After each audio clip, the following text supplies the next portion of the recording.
Are you guys homeowners? Yeah, we've been blessed to own a home. We live the American dream. We've been fortunate to have a couple of houses in our life, in our little short lifetime here. It's not like buying your own, I'm gonna tell you. Yeah. I mean, renting, yeah, it's nice. But when you purchase your own home and it's yours, that's a feeling unbelievable. That's something everyone desires and everyone should experience and everyone should have. I agree. So we do own our home. We've been blessed. We actually were 28 years old when we bought our first home. We said we wanted to buy a home and we didn't want to be old and have a huge payment. So we started young as homeowners and we worked together to do that. We could have never done it by ourselves. So if we weren't the team we are, we wouldn't have been able to do it. So we put our little pennies together and we did it, and now we own 2 homes, and I thank God for that. It's a blessing. Any advice to people who are married, how they can maintain their marriage? Okay, that's a good question. I would say maintaining the marriage is to have fun, number one. I think we get caught up in life, and it gets busy, and the kids come, and boy, before you know it, we just get caught up in life and we forget each other. So I think maintaining your marriage means not forgetting each other and remembering date night and all that important stuff, and not just get caught up in the family, but spending time together too. I think that's what's important. Date night.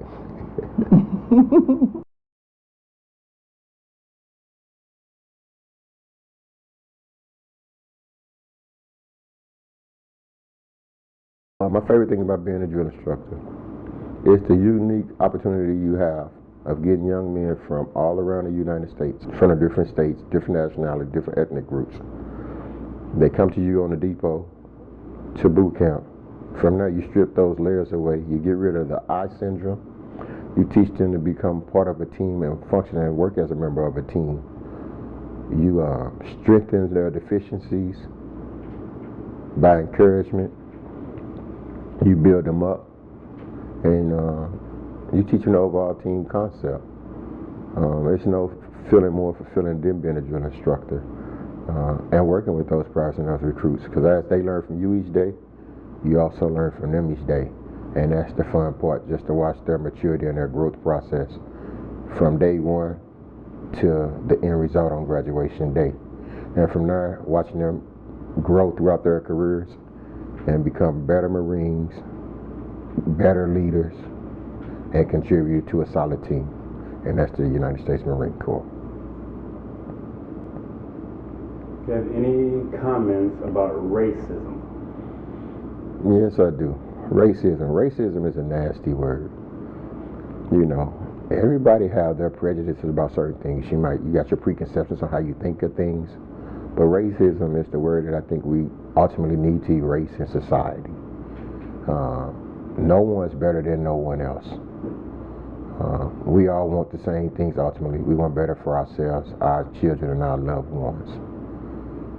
But I think the overall reason of why you experience racism is because that person who comes off on you in that hatred manner or that distasteful manner, they come to you in their way, or they come upon you that way because they see something in you that they wish they had,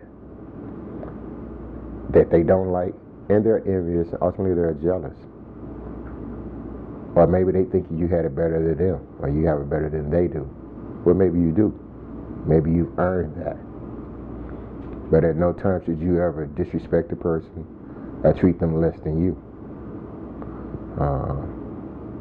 I was here in Missouri. I've been all around the world, and I've never ever experienced the racism I've experienced here. Think about it. Marine. I go to every other country. For the most part, I'm welcome. I'm treated fairly, and I'm treated as a human being. Imagine coming back to your own country, to your home state, and have people call you everything other than, or try to treat you less than. That's a hurtful feeling. Why? because my skin color is different. Maybe I walk a little different. Maybe I look a little different. I might talk a little different. Does it make it right? No. Ultimately, I say end the nonsense. And we need to put a stop to racism. We can't move forward if we live in the past and we stay in the past. And that's about all I have to say on racism. Let's see. Right out of high school, I went to Florissant Valley. So see, here's another example of how having a child at 17 didn't stop anything. Went right to Florissant Valley Community College in St. Louis. Went there for about 2 semesters. Then I went to Harris Stowe for a semester. Then I had to drop out because I had to work full time in order to help pay the bills. From there, I got married young at 20 years old and had to put college off for quite a while.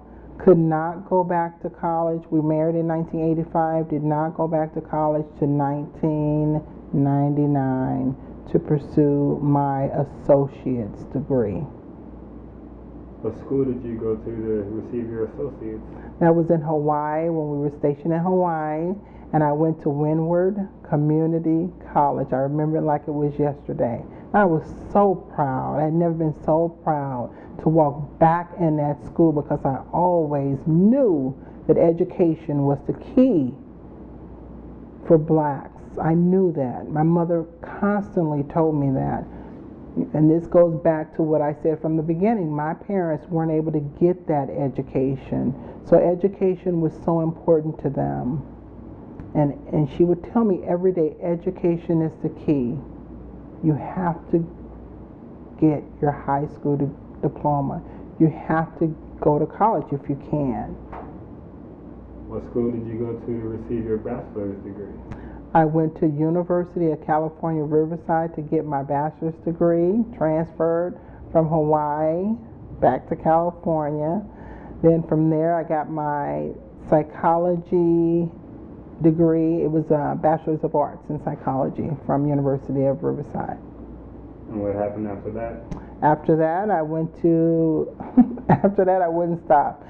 After that, I decided that I can do this. It's not as hard as I thought it was. And the reason why I made that comment is because when I was in high school, I was not a straight A student. I strived, I worked hard, and my grades weren't bad, but I didn't get straight A's. I had challenges. And so I always questioned, can I get a college degree? So I was so excited when I got my AA that I said, you know what, I'm going to get my BA. So then I went to University of California, like I just said, and then from there I went to Loma Linda, and I said, you know what, this is awesome. I'm going to get my MA. And I decided to get my master's degree. And I got it in marital and family therapy because it goes back to my family. We've always had so many issues and concerns, and I've always wondered, this is growing up, my family of origin, I often wondered why people do what they do. Just being raised in low socioeconomic areas and observing everyone, why do people do what they do? And so I wanted to go to school to help families and couples stay together. It seemed like it was so hard. All my sisters were divorced, and it seemed like it was so hard for families to stay together. So I wanted to find out, is there a secret? Is there a key? So I went and got my master's degree in marital and family therapy so that I can help families stay together. Yes, ma'am. Did you stop there educationally? No, I did not. I kept going. I became what they call me, a full-time student. They said, man, you're a career student. I said, I am. So then from there, I worked on getting my doctorate degree. So I am so proud to say, and I thank God that I have my doctorate degree in marital and family therapy. So I'm so proud. We're going to conclude the interview. Is there anything else you would like the world to know? What I want the world to know is life is hard at times. Sometimes it seems so dark and gloomy. But I want you to know, if you keep your eye on the prize, you really will achieve your goals.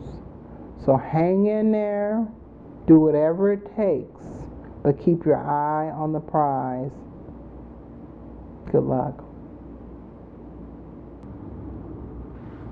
I guess the only story I want to share with everybody is to stay positive, stay focused, keep your eye on the prize. Remember, this is America, and we the great melting pot for every nationality it is. Yeah, we may have our quirks, we might not always get along, but overall, we all strive for the same goal, and we all want the same thing. That's for everyone to have a house, for the kids to grow up and be productive citizens, and for to live as one on a level playing field. So until we obtain that, we're going to continue to strive to get there. And just remember, one nation, one fight, one country. America stay strong. Yeah, I do. You know, marriage is a union of two people. And don't take that lightly, don't take it for granted. When you ultimately ask somebody to marry you, if you're fortunate enough to be married or they agree to marry you, then cherish it. What I mean by that is, it's not about you no more. It's us. I mean, you're one. And you got to remember it that way. You can't do things the way that you used to do it. You can't do things just for yourself. You have to do things together. And as long as you do things together, I don't care how challenging times may become or how difficult they become, because you will face adversity somewhere during that marriage. When you face adversity, that's when you really got to put it together, and you got to trust in each other, believe in each other, stick together, pray together, and in the end, everything that seemed big to you at that time, you realize how small and unimportant it really isn't, and you'll succeed, and your marriage will be a success. So don't be so quick to just give in and give up, because times become difficult and challenging. I agree. One thing I want to say is marriage is hard. It's challenging. It really is. And I am a big believer in a marriage that prays together definitely stays together. So prayer is number one, in my opinion. But don't give up. I agree with Pete. You're definitely going to run into obstacles. And I think the easy thing in marriage is to just give up. It's easy to just give up. So don't do that. Hang in there, because the dust will settle, and spend time together and have fun, and don't allow the world to dictate what your marriage is going to look like, because I think all marriages are unique. Just because your marriage doesn't look like the neighbor's marriage or don't look like your parents' marriage doesn't mean that it's not a good marriage. It's still a good marriage. You decide what you want your marriage to look like, and then you move forward with it.